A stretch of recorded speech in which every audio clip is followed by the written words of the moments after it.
What's hard money? What's soft money? And what do we currently use? I don't know. Well, good, because I don't know is why I still have my fake teaching job.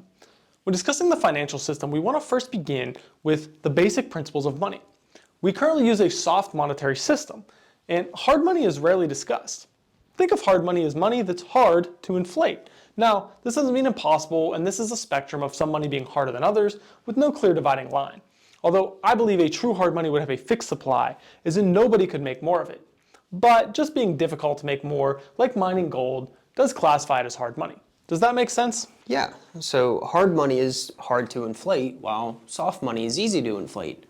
Just because soft money is so easy to make more of, doesn't mean we have to, right? Why do we even still use soft money?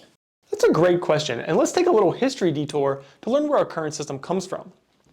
See, until 1971, the US used what was called the gold standard. That meant that all of our dollars were backed by gold. You could take a $20 bill down to the bank and just get an equal amount of gold. The paper just represented gold that was easier to carry in your pocket. However, in 1971, President Nixon took us off the gold standard and we entered the era of fiat currency, meaning government-issued currency not backed by a commodity.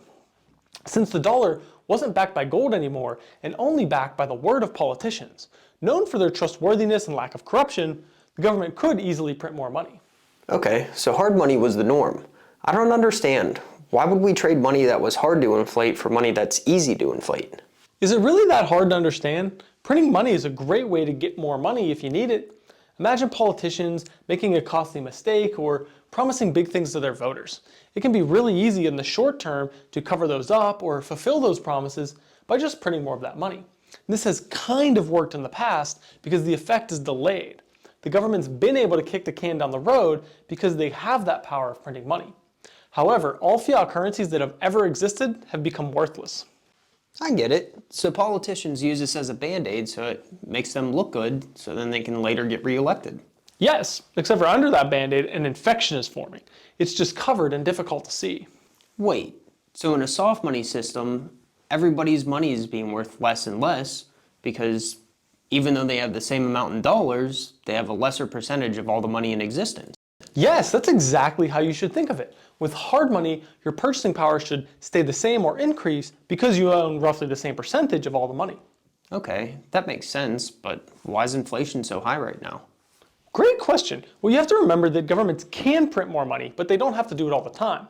When COVID-19 hit the world, governments printed trillions of dollars that didn't exist before because they had shut down their economies and people needed money for basic necessities. So a lot of this money then was given out as free stimulus checks. So that free money wasn't really free?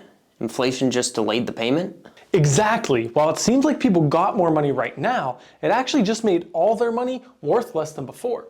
And as you notice, no one got physical cash but checks or direct deposits, which is one reason so much inflation has occurred in the digital age.